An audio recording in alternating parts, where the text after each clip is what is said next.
Queridos irmãos, queridas irmãs, nessa madrugada, quando fui acordado e recebi a notícia do falecimento de Dom Henrique Soares, um jovem bispo de 57 anos, bispo de Palmares, no Nordeste brasileiro, acabei por alguns minutos entrando no Instagram e vi que havia já muitas manifestações de pesar de tantas pessoas que tinham esse grande homem como modelo e que de fato com justiça assim o faziam porque era um grande bispo. Mas o fato é que vendo essas publicações no Instagram me deparei com uma que não tinha nada a ver com o falecimento de Dom Henrique. Era mais bem uma dessas publicidades que de tanto em tanto aparecem no Instagram, como também no Facebook, no YouTube. E era a publicidade, a propaganda do que me pareceu ser um filme.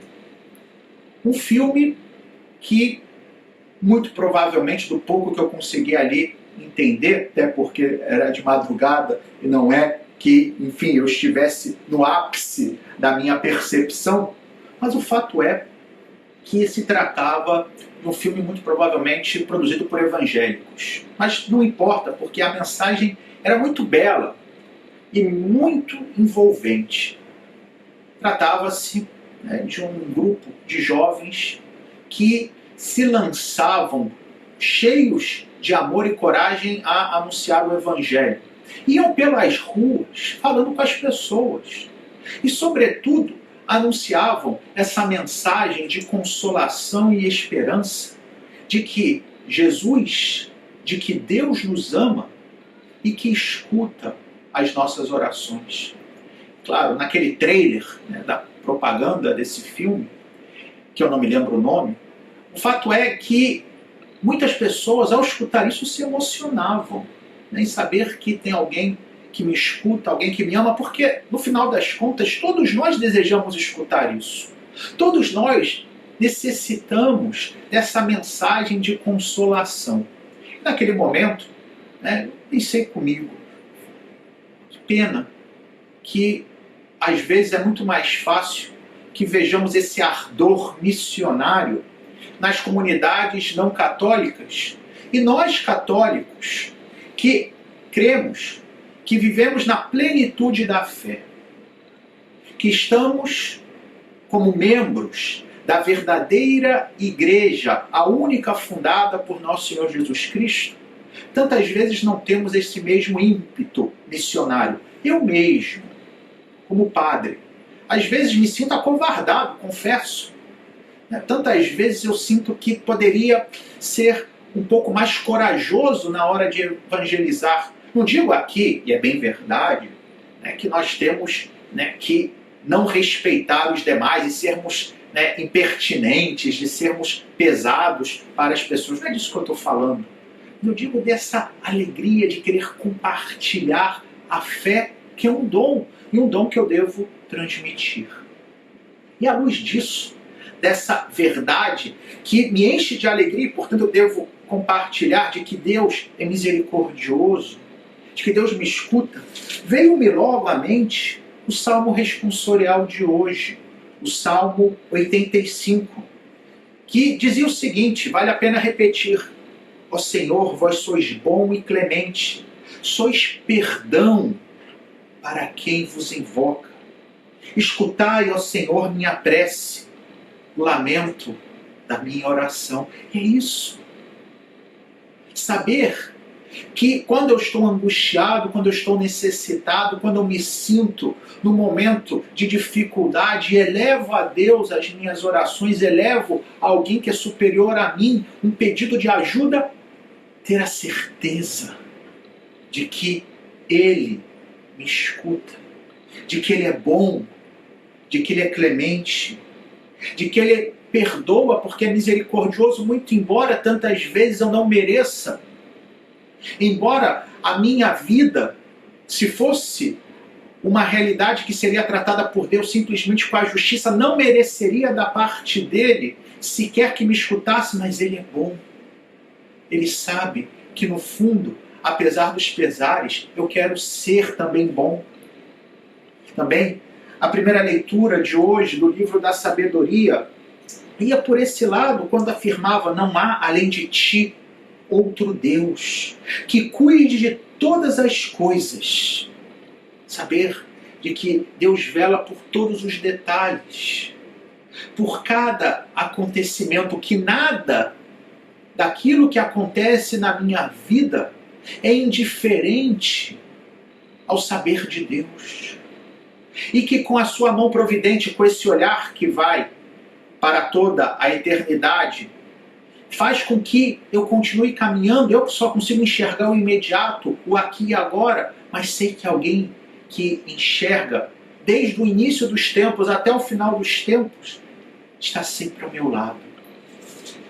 E diante dessa minha incapacidade de ver tudo, tantas vezes fico assustado diante dos acontecimentos, tantas vezes não entendo. Também a segunda leitura de hoje nos traz tanta consolação quando São Paulo, na carta aos Romanos, explica no capítulo 8 a ação do Espírito Santo nas nossas vidas. Ele que vem em socorro da nossa ignorância. Ignorância essa que Santo Agostinho chamava na Carta à Prova, que é um escrito tão belo que ele fez, que era uma douta ignorância. Ou seja, era um ignorar cheio de sabedoria, porque por mais que eu não saiba, porque a minha inteligência não é capaz de alcançar todo o quadro da existência, porque eu me coloco diante de Deus e confio na ação do Espírito Santo, essa minha ignorância é cheia de sabedoria, porque se deixa conduzir pelo Espírito do Senhor. E é isso que São Paulo escrevia: irmãos, o Espírito vem em socorro da nossa fraqueza, pois não sabemos o que pedir. Isso é verdade. Às vezes a nossa oração é uma oração confusa, porque nós mesmos não sabemos o que é melhor para a nossa vida. Continua São Paulo: não sabemos o que pedir, nem como pedir. É o próprio Espírito que intercede em nosso favor, com gemidos inefáveis. Que bonito. E que consolador saber que, diante dessa vida tão cheia de incertezas, tão cheia de dificuldades, tão cheia de obstáculos, eu que às vezes não enxergo o sentido daquilo que está acontecendo, que me confio a Deus, mas mesmo assim cheio de medo, porque não sei nem sequer como pedir a Deus. E Ele manda o seu Espírito Santo, que é quem me guia, que é quem me conduz, que é quem me inspira a pedir quando não sei o que nem como pedir. E como não, queridos irmãos, queridas irmãs, não compartilharmos isso com os demais? Porque se eu experimento essa alegria, eu não posso deixá-la morrer no meu coração. Porém, aí vem o segundo momento da nossa experiência como católicos, que é o que nos distingue. E que talvez possa ser bem explicado olhando para o Evangelho de hoje. Pois a experiência de transmitir a fé não é simplesmente fazer com que o outro acredite e basta. A minha experiência com Deus não pode ser simplesmente uma experiência individualista. Jesus é o meu Salvador e os outros, se aceitam Jesus, muito bem, se não aceitam, pior para eles. Não, um católico nunca pode pedir assim. O meu destino está necessariamente atrelado aos demais. Eu não posso me sentir tranquilo quando vejo alguém sofrendo, quando eu vejo alguém que está necessitado. E, ao mesmo tempo, devo procurar ser humilde. Nunca crer que pelo fato de ter aceito Jesus, pelo fato de ter acolhido pela fé Ele como meu Salvador, que por isso eu já sou perfeito, de que por isso já basta. O Evangelho de hoje nos colocava diante de 3 parábolas que Jesus usava para explicar do reino dos céus. Por um lado, essas parábolas falavam do reino ou da igreja enquanto comunidade. Então, por exemplo, o trigo e o joio, como o próprio Jesus, aliás, explicou no final, se referia à igreja que está composta de pessoas boas e pessoas ruins, e que o maligno, o diabo, está lançando o joio junto do trigo, junto da boa semente. Não nos esqueçamos, domingo passado nós escutamos a parábola do semeador. Porém, podemos também entender, e aqui eu gostaria de refletir com vocês, essas parábolas no sentido pessoal.